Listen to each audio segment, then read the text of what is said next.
Hello, hello, everyone. You are listening to The Success Palette, a place to discuss everything that you are not taught in school about how to be successful in the arts. I'm your host, Soda, and today we are going to talk about friendship, the importance of friendship in the arts as a professional. And to help me out with that, I have my friend Ash, who is an artist and has worked some really cool jobs. So, Ash, do you want to talk a little bit about your background and how you got to where you are today?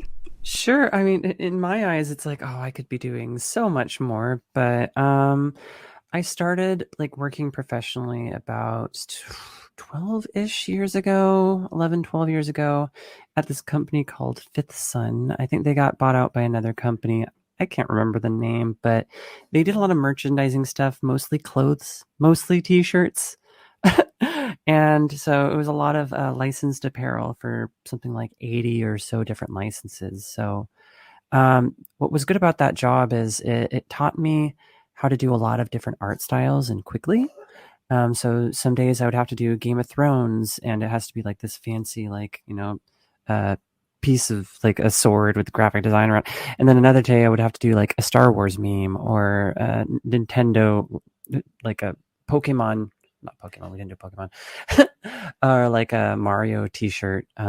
It just varied from piece to piece. Sometimes they were painterly, sometimes they were really simple. And then from there, I worked on some like smaller projects and nabbed a job at ArenaNet doing a game called Guild Wars 2. And I worked on that for a very long time.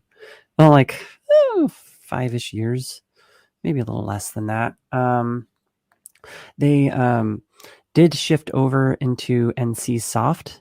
So it sounds like I did more than I actually did.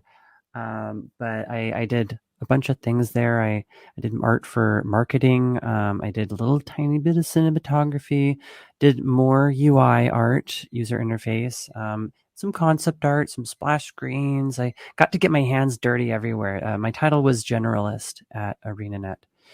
And then from there, I did some cards from this place called Ghostfire Gaming, and I moved on to a project called Atmos by a company called Atmos Labs, and that game is coming along nicely. It's not out yet.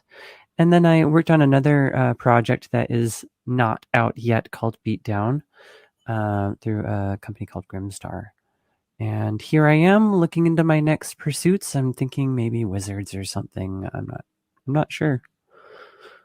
Oh my gosh, I would love to see you do some Magic the Gathering stuff I with kind of your think I need style. to. You need to. And it's I only saw that one piece that you sent me and it was gorgeous. I don't even know if it was finished yet, but I was blown away. And I would love to know what is your favorite project that you have worked on? Are you able to pick a favorite? Oh my gosh, a project. Oh man. I mean, I loved Guild Wars for so long. It was such a big part of my life. It was my dream. That was my dream project to work on. I mean, after a while it kind of became ho hum day to day, but for a while I felt like I was like kind of at the center of just this artist's hub. Everyone loved being there. It was such a positive vibe for being such a big company. People were generally like just really happy with their place there. The culture was very positive. Like there were some cool perks. I just um with all the art everywhere, it felt like I was where I wanted to be, and that went really well for a long time. Unfortunately, stories, can have bittersweet endings, and they had to lay off half the staff. And I was on part of the staff that stayed. But after a little while, it didn't feel exactly the same as it was. A lot of the people I knew were gone, and some people started trickling out from there. So then I kind of decided it was time for me to go, and I still do work for them from time to time. But yeah, is a part that I miss in my life, but I think I needed the change anyway. I got to travel a lot after that, which was kind of my dream too. Yes, as a freelancer, I can definitely relate to that. When there's a group of people that end up leaving, just the whole atmosphere changes, and it's a very different situation and not always as fun. But that leads to my topic that I wanted to talk to you today about, which is friendship. And I know you mentioned that friendship has been the most important part of your success as an artist. So, how has friendship played a part in getting all these awesome jobs that you have been able to work at? Oh golly, it has been huge. I love that you asked me that question because I feel like a lot of people expect more of an art or technical answer. A lot of people think that the way to getting work is like these like sending your resumes in and your portfolios to different companies, and I mean that can work, but really like very often they already know people on the inside and have ideas of what they want. So building those connections can happen in all sorts of different ways. I'm a little bit of an addict when it comes to meeting new people. I just kind of love, I just love that first experience that you have with people when you're just like finding all about them, they're finding all about you, and I can't help myself. I'm literally a Oh, member that's of, why I became a podcaster. So I right? completely get it. Oh, we immediately just fucking hit it. Oh, cussed. I'm sorry. Do we need to bleep that? We immediately hit it off, and I'm like, I'm digging this person's vibe. I was so excited to hear that you had a podcast. I've never actually been on one before, but anyhow, I'm a member of like 50 different arts discords, and like half of them aren't functional generally, but the other half, I just, oh, I've never seen anyone in this one. Let's see what that's about. I just start talking to people. I just love making friends. I would say like some of the best advice I could give for connecting with people. I can't promise it works the same way because I haven't done this in a hot minute. But back in the 2010s, um, going to conferences as a volunteer, like GDC, even PAX, Lightbox. Nowadays, it sounds would be a good one. But GDC was the big one for me, where you go and you work at the conference as a volunteer, and there's a community of people there who just love helping. And it's like a big family of people who like helping the people within that family or anyone who'll talk to them. And so you start building all these connections of these other talented people who just want to get you somewhere. And that, and like when you're working at these conventions or conferences, you get to kind of pick sometimes where you're going to go. So you're like, oh, I want to meet Hideo Kojima. I'm going to like sign up for his event, to work it. Maybe I'll get to hand him some water and maybe try to talk to him and then realize he doesn't speak much English and be like, oh shoot. I had that happen with Keiji Inafune, the creator of Mega Man. I was like so embarrassed. I was just like, oh shoot, I ran into him at How did you the handle convent. that situation? Oh my god, I was like, oh my god, like I started talking to him like because I was just awestruck, and I started talking to him. Then I remembered, oh shoot, he doesn't speak English. So I was like, amazing, amazing, sugoi. And then I literally walked all the way out of the room backwards, just like with my hands up, like, sorry. And all the people with him were laughing. But I've met so many amazing people within the industry just from volunteering at GDC. And I would say if they still operate the same way that they used to, they have applications that finalize on December 31st every year. And I'd say check it out. I've never even heard of that particular conference before. Where is it? Oh my gosh. Okay, so there are multiples. The one I always went to is the Game Developers Conference in San Francisco. That's the big one. And it's still popping. I do feel if you go to a conference over a convention, you're going to have better luck because conferences are more focused on work, whereas conventions tend to be more focused toward fans. So, yeah. Do you have any specific experiences where you made a connection at a conference or convention that you want to share where it really, really helped you in the end? Oh gosh, let me think on that. Actually, this is me helping out another person. He does commercials for Nintendo. Like, he does a lot of like the videography, cinematography type stuff. video editing. I might get his title wrong, but it's been there for a while. And I had a friend from ArenaNet who had left the company, and he was kind of trying to find some work. And he was also happened to be in that field, did cinematography type stuff. And I happened to invite them both to go to a dinner together. And I didn't really consider, oh, wait, they're both doing the same thing. And got that other friend a job working at Nintendo, which is like, was an absolute dream. It's like, wow, Nintendo. So these things kind of spider out in a lot of different ways where you can connect to people you wouldn't expect. So I'm trying to think for me, my connections were originally forged personally through some people I met through college. My friend Sonia Wolfram got me my job at ArenaNet, and I'm grateful to her. She is one of the most giving, sweet people I've ever met in my life.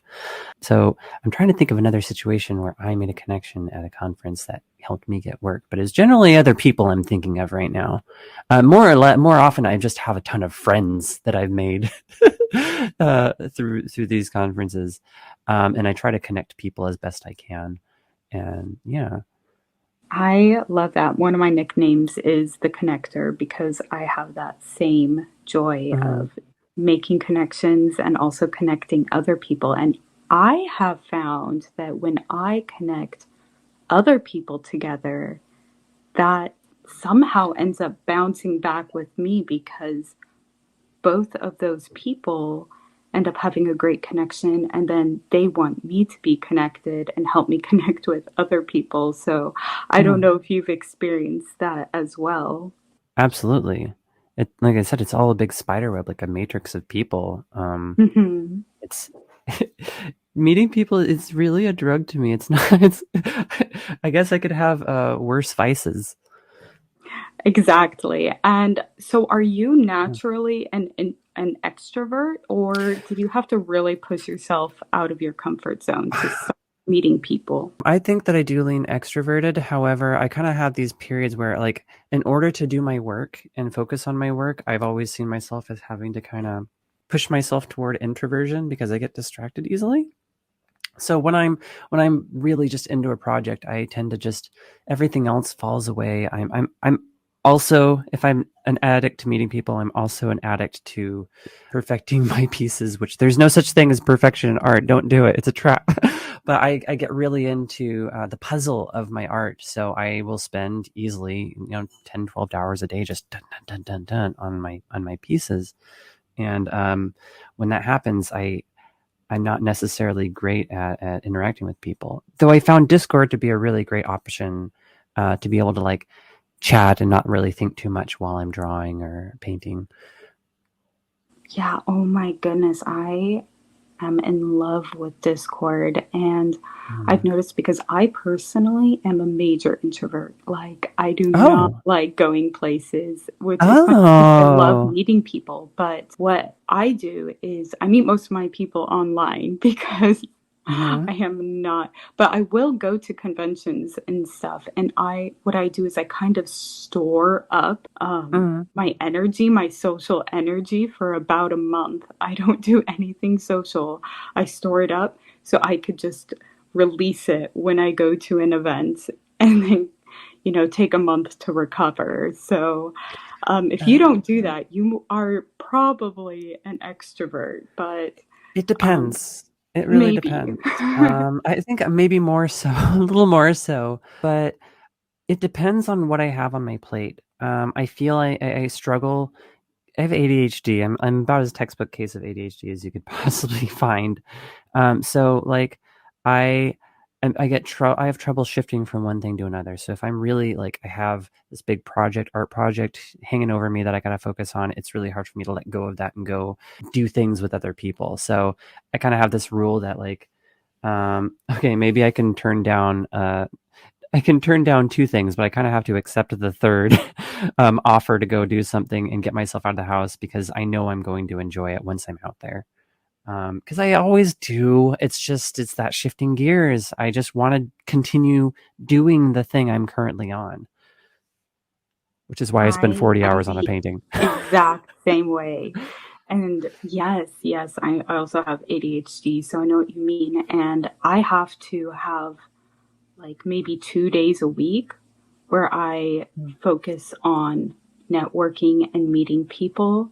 And it becomes one of the ways that I was able to break out of my introversion and shyness is really turning it into a hyper focus Mm. and hyper focusing on the skill of meeting people and trying to do it in a way where I'm not using people and I'm not letting people use me. I try to find people where I can benefit just as much as them. I also want to give a shout out to the Clubhouse app, similar to Discord, but it's a social audio app, great for making connections. And this is actually where I found the WIN community, Women into Networking, a nonprofit organization that helps marginalized groups and those who want to support marginalized groups turn their passion into profit. And that includes artists, writers, musicians, whatever your passion is. This is an amazing community that is focused on helping each other grow.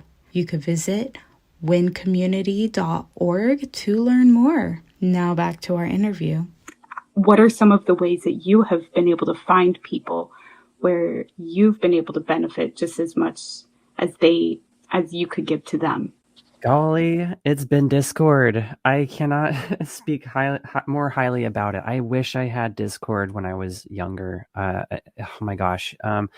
I have met so many artists who have so much passion and interest in learning about things. So I've been learning how much I love learning and teaching.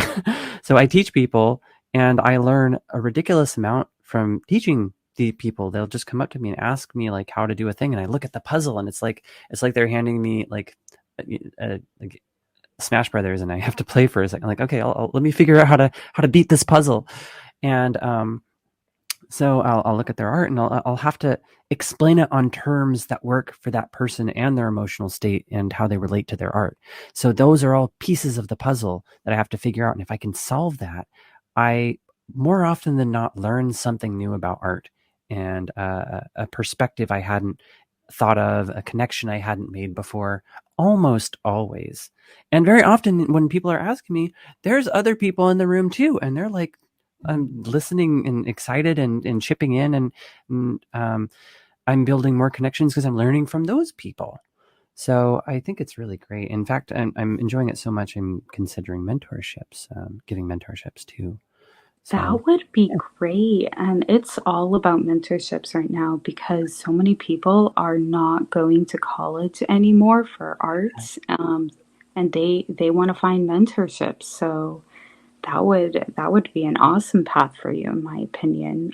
Do you only focus on networking with other artists, or do you network with people in other fields? Like, I personally feel like I've had a lot of usefulness talking with social media managers, with all sorts of other experts, but I don't know if that's something you focus on much or if it's mostly in the art industry.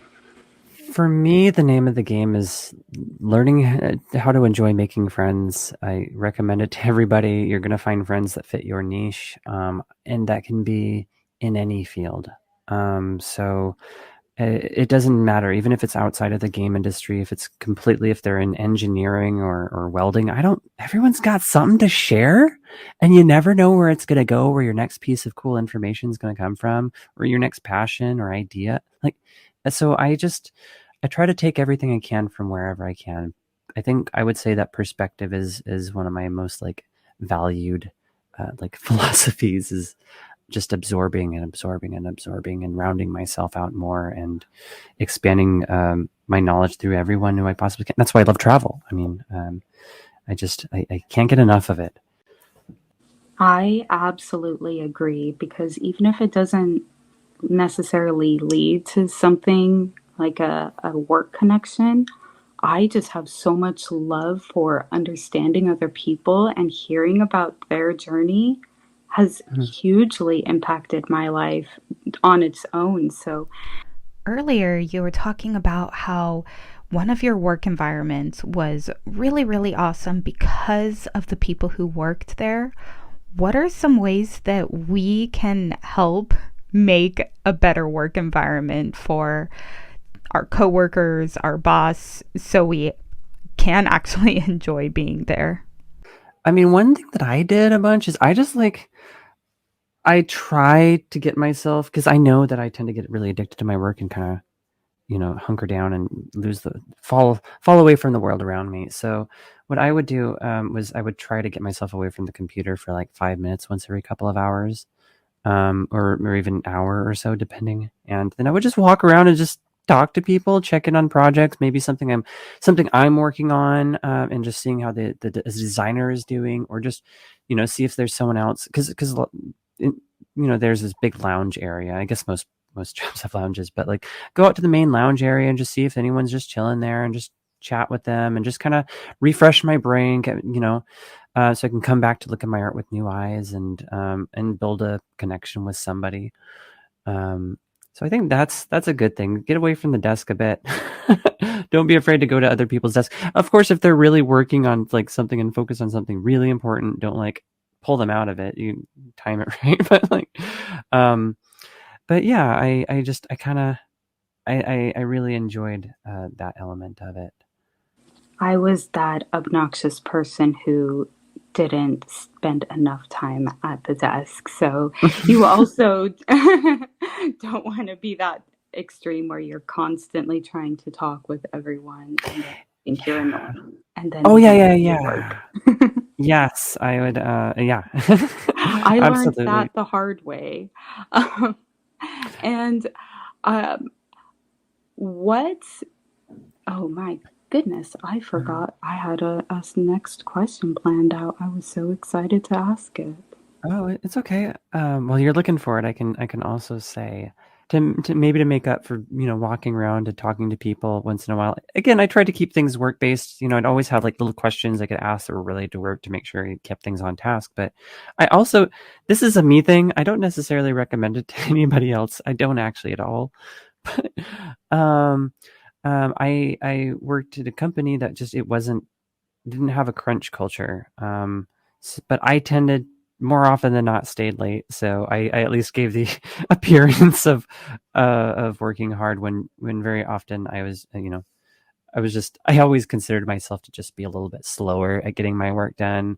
I'm a meticulous person, so I sent, if I was around talking to people, me being one of the last people in the office, very often kind of sent the message, hey, this person cares, when really maybe I spent a little too long watching a YouTube video. But that is very good advice. And I remember the question I wanted to ask you, because this is a little bit deviant from what we were just talking about, but a lot of the people in our community have a really hard time understanding their worth as an artist and end up charging maybe $5, $10 an hour, and feel that you, right now as artists, that's what you have to do to survive. And I know that you have a respectable pay that you have, and I didn't know if you had any advice on how to, when you are talking with an employer, if they give you the price, the commission price or the hourly wage, or if you negotiate with them, and what are some ways that we can understand our worths and our time as artists? I mean, first and foremost, is part of what the networking is important, is talking to people and understanding where that value lies. For me, I'm not the best negotiator.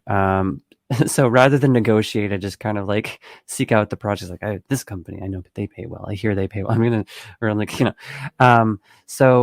but you do have room to ask. Like you can see if they have any room to bump that up, or if maybe you can get some other sort of benefit that you may need or want. Like it's you're interviewing them as much as they're interviewing you, and I know that can be really, really hard to see it that way when, say, you've never had work before, or work that that paid you very well. Um, so I think I might have been a little fortunate in the situations that I've had. I was generally happy with my situation. I generally didn't have to crunch. I generally was content with my situation, and that's not necessarily everybody's case. So I wish I had more advice on how to do that. My business is not my strongest suit, though.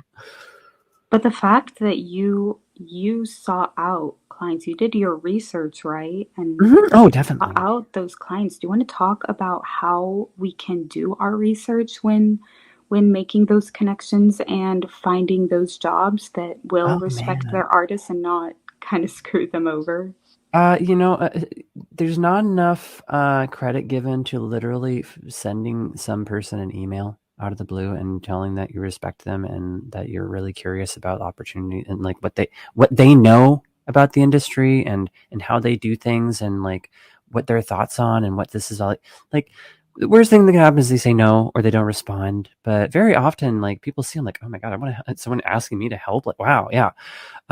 So I think just cold emails is weird, like weirdly valuable to people. That's the worst they can do is just it's oh you don't get anything. One way is literally just asking people in those roles that you like. I mean, so that helps a lot, because a lot of this stuff isn't really posted online, which is really annoying, especially not wages, and little intricacies and details.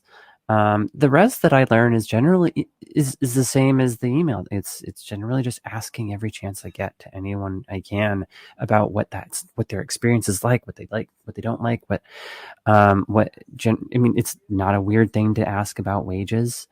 I think it's fair to ask about wages. I mean, artists definitely undersell themselves. I think that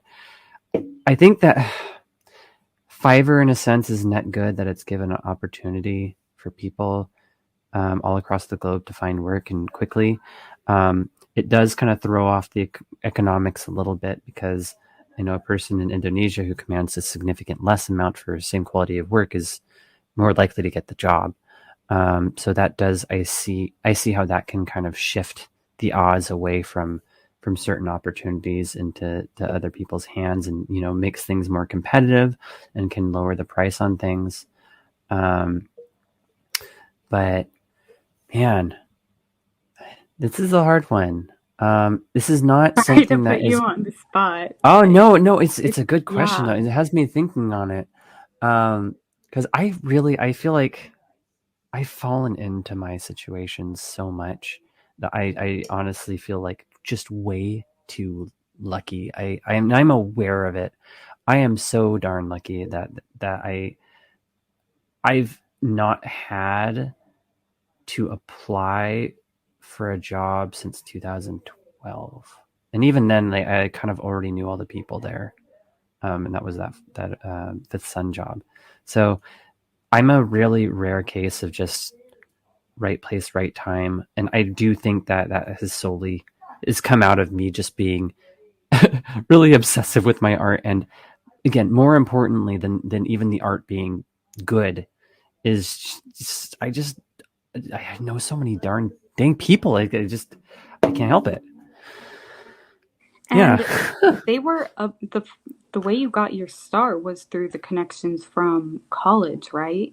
Yeah. Yeah. And do you want to Which talk was, a little bit about like where you went to college? And I know a lot of yeah. people say it's not worth it. Some people say it is. I personally felt like it was worth it, but I also made a lot of great connections from Yeah. my locations. So I'd love to hear your perspective.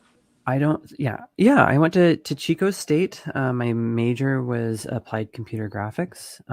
My minor was graphic design, and almost finished a minor in Japanese. I was like one class short. And uh, the program was kind of fledgling. It was lacking in a lot of resources that I think people needed at that time. I don't believe it was worth the sticker price. um I am very grateful having met the people though, like, and I do think that, like, if you can afford college if it's an opportunity for you, yeah, take it. I mean, there's some to watch out for, make sure they're accredited. There's some that just don't really give you what you might need, but those connections alone were very valuable. And I feel, especially at that time, it probably would have been a bit harder for me to find work because there were less resources available online. It's a double-edged sword. There's more resources to be able to find work and to learn, to get better as an artist now than ever. But at the same time, the bar is also higher in many ways. So in this school, I do feel, and I've heard this is the case in a lot of school, maybe it was like, at that time, it felt like maybe 1 out of every 20 people maybe kind of made it and kind of got into the industry doing what they wanted to do. And those numbers, I don't think they're not good enough. I don't think it qualifies the price. Nowadays, if it's even worse, I can't say I can necessarily say that it's worth it unless you have a scholarship where it's covered, where you're from, or your parents are paying for it, or et cetera, et cetera. So there's just too much information online. I think what you were saying, mentorships are a really awesome way to go because you can really tailor what you want out of things. They can really find exactly, like, it's not just that you're learning like technical things and business oriented things from who you're mentoring under, but also emotional block. Like, I don't want to say that they're like therapists to you, but I've talked to some other people recently who are doing mentorships, and it's like, a lot of the time, the reason you're not blossoming in your art in some way that you want is because you're afraid of something. You have an insecurity, or like that's just keeping you from diving into a thing, or that you don't like a thing when it's something you would really love and really be good at. So working through that, I think is really valuable. And I wasn't taught any of that in college. Yeah, So and that's why I have like 5 interviews set up for those exact mm, discussions because it is not taught in college or high school, and I personally believe that it absolutely should be. mhm, mhm. Oh, And mhm. yeah, sorry, what were you going to say? I was just saying, without a doubt. And I know for me, the main reason my college was extremely helpful was because I am here in Los Angeles, where there are a lot of people in my industry, in the animation industry. And I just went to the cheapest college around, and those professors had just as many connections as CalArts down the street. And I was wondering for you, how has location impacted your ability to network and get jobs, especially before, because we're the same age. And Yeah. back in the old days, there wasn't as much connection online. So I'd love to hear how location played a part in your life. Well, yeah. I don't know if I mentioned earlier, Chico State is in California. So it wasn't that far away from San Francisco. I think, what, 3.5 hours. So I could have been situated in a worse place. It wasn't bad. Chico State is kind of a farm town, not exactly a farm town, but it's like amidst just farms for miles and miles and miles and miles. So I can't see that directly around it. There was a lot of really great connections and opportunities to be made, but you're still in California. So I do think that did help because I know that a lot of people went to a lot of different events that were in San Francisco or other neighboring areas, the Bay Area particularly, for options. So there was that. But for me, not. I don't think it really mattered necessarily that much. No, I don't think location was big. I mean, obviously, like, if you're going to work in the office, then I mean it helps a bit, but like there's so much work that can be done online. Even back then, it's really surprising how much work could have been done back then online. And of course nowadays, location doesn't really matter I don't think much at all. I Yeah, mean, very there are some little. weight to go with it. I do think that, if you're in another country, maybe perhaps you might not get paid as much. But so I do think that being in the right country is important. For like, it will have an impact. At the same time, if you're in another country, the cost of living may be different. So there's a lot of different factors when it comes to that. Yeah, you don't have a $6,000 mortgage a month like I do. Oh no, that's crazy. Oh, we Wow. live close to the beach, so the prices get high here. Oh, I can imagine. I'm also on the beach. That's Oh, nice, nice. but I don't even like the beach actually, but I like being close to my husband's work, so I will oh, take it. oh my gosh. You don't wait, you don't like the beach? Oh, I I do, love it. I used to live in Puerto Rico like with my own private beach, and I hardly What? ever even went on it because I am not a beach person. I don't know. I Wow. think it's like the sensory overload, like with the sand and the smells and everything that people like. I just it's overload for me, but I like listening to the waves, like on the like one of those white noise type things, you know. Mm-hmm. Oh, that's So nice. No, yeah. I love it. I love the smell. I love the sounds of the crashing of the waves. I like being able to walk out there and it's like a video game. There's just new stuff on shore every day, and then one day it's jellyfish, another day it's like just random logs. One day, I mean, did not end up well, but like one day I found a shipwreck. Oh And it wow. was not a good it was not a good one, and it didn't go well for the people on board. And I wasn't the first at the Oh scene. I wasn't the one to find it, but like, and this was just right around the corner from this house that I'm in right now. Um, but I lived in Germany for a couple of years. Well, Germany and London, and I did definitely miss being near-ish to the ocean. I just something about having it close by is soothing to me. Maybe it's because I grew up in the desert. yeah, I could see that. I grew up in a desert too, so I feel like I Oh should yeah. like the beach more. But speaking of which, I know that you said you traveled a lot, and for me, in my time traveling and moving around, I have learned so much about adaptability, about different cultures, about just figuring out your way around. And I'd love to know how traveling has affected your art career. Oh my gosh. I mean, just being able to go wherever while you're working like a digital nomad's really, I mean, it's really cool. Like you're just, yeah, you have more opportunities to take things from a different perspective. You're seeing different shapes and sounds and around different people with different tastes and things. All these weird little things noodle their way into your work in ways you don't expect. Everything does.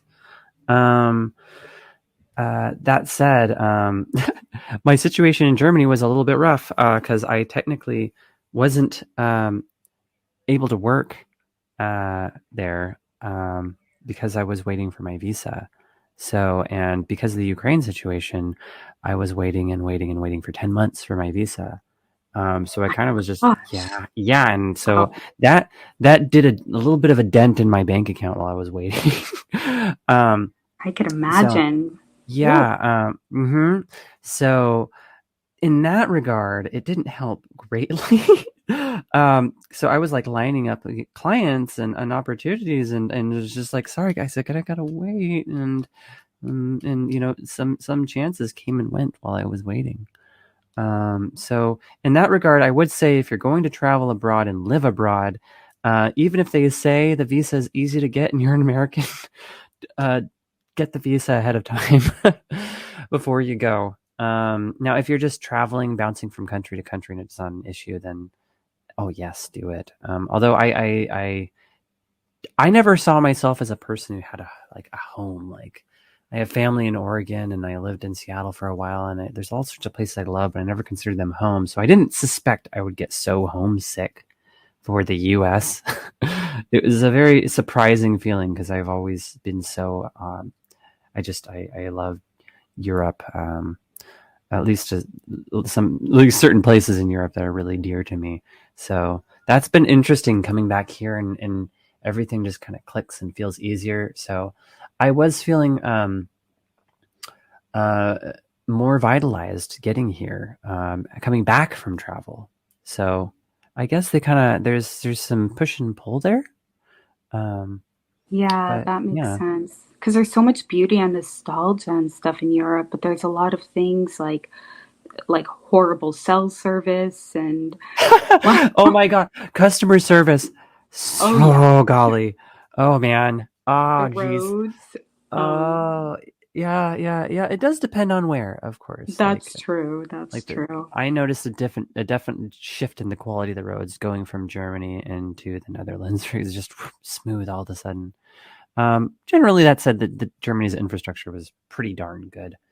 Um, but there are a lot of little things to adjust to that are kind of like they build up, that you don't suspect necessarily when you're in a country, long term. Like all these little things, like bank related stuff, health related stuff, just like if you're not good with the language, just like having to call customer service about your phone issue, and like they having to pass you along and they don't quite get you, and they send and they solve the wrong thing, and there's it's always give and take. Like it's I mean you you may find that one country is for you because you just like certain things and you're able to put up with the things that they have that some people don't like, and that's fine.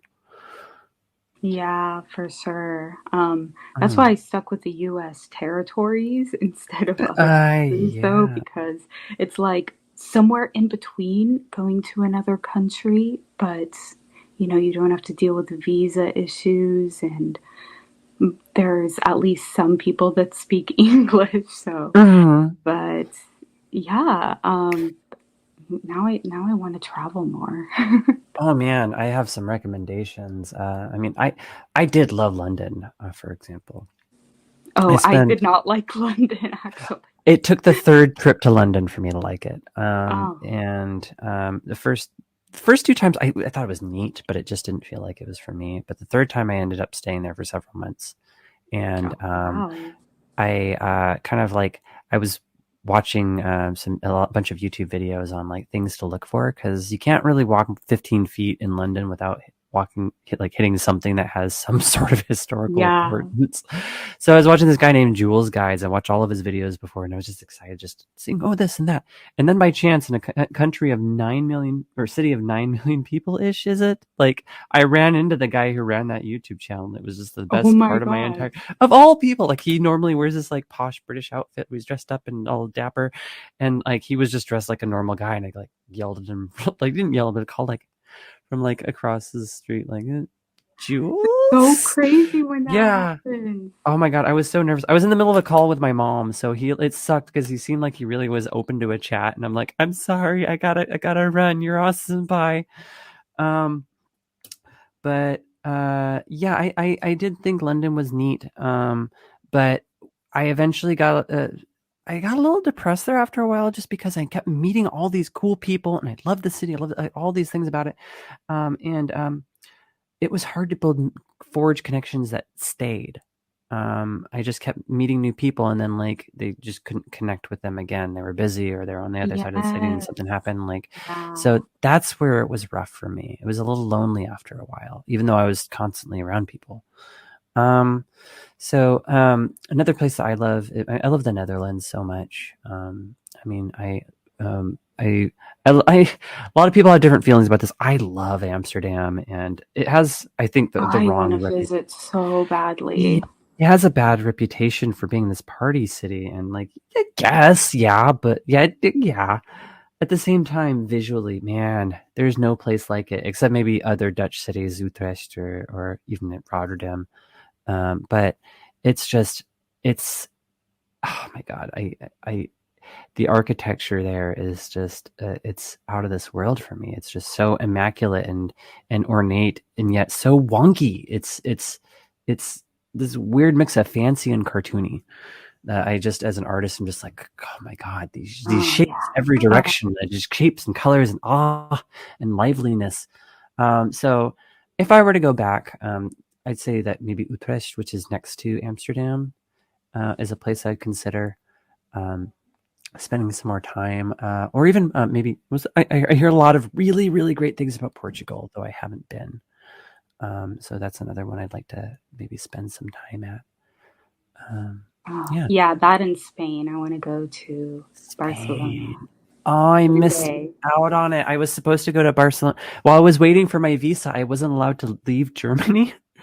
So I bought Oh this ticket to no. Barcelona to see friends, and very often you can get these, they call them ficción de beschäftigungen, which are basically um, uh, temporary visas that don't have all the things that a regular visa has. And I just happened to get one that said I couldn't leave the country. Most of them don't. So I had to like transfer that ticket to a trip to Munich instead, which ended up being wonderful. So I still have not been to Barcelona. I very much want to see Antoni Gaudi's architecture in person, and all the Art Nouveau architecture. Just it hits for me. Yeah, my dad was so lucky that for his job, he Mm-hmm. got to like travel all over the world for his work, like Mm-hmm. maybe a week or two at a time. And so I just, oh, one day I want to, be able to use it all for a tax write-off. Oh my gosh! Oh yeah, that's true. Oh, that's a good point. Why didn't I do that? I'm like, oh, I have a I had no real conference reason to be abroad. there. I'm going to Comic-Con there. That's part of my job, right? I'm going to interview someone. Um, Next time I'm doing that. yes, you should. What advice do you have for an artist who they've been really, really focusing on their art skills and everything, but they're a little scared to start networking and don't know where to go and what they should be doing at this point because they might be on the shy introvert end? I know you mentioned Discord. What are any other ways that they could kind of get started with networking with the right people? Oh man, Discord is my real big one recently for introverted people, because I don't I consider need them as myself a that much. sponsor one of these days because I always talk how Um, great they are. there are some options. I mean, what's difficult is this is geared toward introverted people, because I mean, networking is, for me, it's been generally more an extroverted kind of experience. There's meetup groups, but again, if you don't like groups, it might be a little hard. Um, so online with more introverted people. Oh man, I mean, you can connect with people via Twitter and Instagram, but the thing is that takes a stomach for some people that they don't necessarily have. I mean, So because you may. conclusion, Discord's the best place, That's right? the place that I'm finding so many good things about. Like, there's what I'm liking about, like, it seems like finding just a common thread of a lot of neurodivergent people, and a lot of people Yes, who yes, we all end who up there. yeah, and like a lot of people who just think a little differently and have a different take on the world. And as a result, because we're so different, we kind of tend to, a lot of us at least, tend to shy away from people. And when you're in there with all these other people, they get it. Like, it's not weird to have these like deep personal conversations in a random chat with someone just after talking about Power Rangers, and you just don't expect it, Yes. because there's this candidness to it. So that's been really the lion's share of like how I've been meeting people for the last, I don't know, 6 or 7 months. It's been a regular part of my day. And like, it's like a bit of a family. It's almost home like. It's say I didn't have a place I found to be home. Like, it almost feels like being home with all these people, these Yes, connections I've forged with people. I So agree. yeah, like I could like recommend other places where you can meet people as an introvert, but like they're not, they don't feel like communities. Twitter's not a community. Instagram's not a community. Like Reddit's not a Mhm. community. Although I gotta say, like, there are some subreddits that like can be pretty great. But Yeah. yeah, I feel like a broken record. I'm repeating a lot of the same stuff, but they're valuable. Holy cow!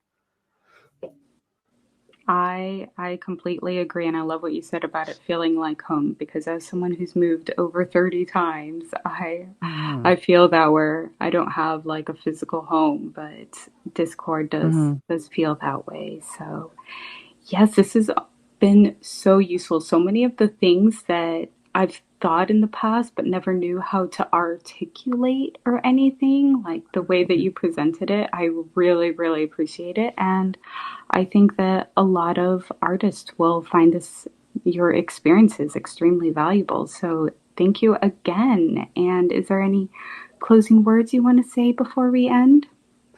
Yeah, sure. I would say like don't necessarily try to follow whatever anyone else's path is for art. Like honestly, just follow what really drives you and makes you excited. I've seen so many people who feel like I want to work at Riot and do League of Legends art or something, and they try so hard to like do this very specific thing, and they're banging their head against this wall trying to do something. When I look at their art and like, dude, you do like Muramasa style art really, really well, and you don't even realize because you want this thing so badly. And like taking a beat and like kind of looking at other options, you may end up coming back like, oh, I figured out these pieces of the puzzle that I didn't realize. Like I've learned a tremendous amount technically for my art from just getting my hands into different things. 3D has been huge for learning how to paint better. Photography, huge for my compositional skills. Like, oh my gosh, like I can't express that enough how great photography was. And all sorts of other random things that you wouldn't expect. Even dabbling in music. I found I started learning music composition. No, I'm not great, but I'm finding that I'm using like ideas that are abstract enough for shape language and applying it to music. And like, whoa, these themes are actually kind of consistent with each other. You don't know where you're going to build these weird random connections that somehow help you with through another problem ever. So follow what you really enjoy and maybe seek out people who enjoy those things too. And it's also okay to not know what you enjoy. Just experiment. Try that. Look for the things you may not think you did that you would. You never know. So yeah. I love that advice so much. And yes, thanks again. Is there any social media or anything that you want to shout out Oh or man, so I might be the first here. I'm a very extremely rare case of a ghost online. I kind of love like yeah, you heard it here first, folks. I'm breaking out. So I have nothing online. Maybe some old social media that I'm not about to say. But I'm getting you're just all about Discord? I am. I'm getting a lot of pressure. Yeah, that's why I think I'm very fortunate. I've made pretty much all of my connections through just meeting people in random places rather than portfolio online. I don't have one portfolio online. I don't have an Instagram. I don't have a Twitter. I don't have anything. So Well, maybe you could send me a couple of your favorite Discord rooms. yeah, absolutely. If you want to I link would. them over, I could put them I in the have show some notes. recommendations. Absolutely. Awesome. But that said, I am getting a tremendous amount of pressure to do Instagram and Patreon and et cetera, et cetera. So that might have to change in the very near future. Well, I want to see all your work, so I am rooting for that Instagram. So Absolutely. And I think people listening to this podcast might be curious. So I think I have know, more of a reason. I want to know what this person does. So yeah, and if you make one by the time this is posted, I will add that in too. So Absolutely. Thanks for joining me on this week's episode of The Success Palette. Head over to thesuccesspalette.com for additional links to social media platforms and also some bonus episodes. I hope you make this week a successful one and have a wonderful holiday. See ya!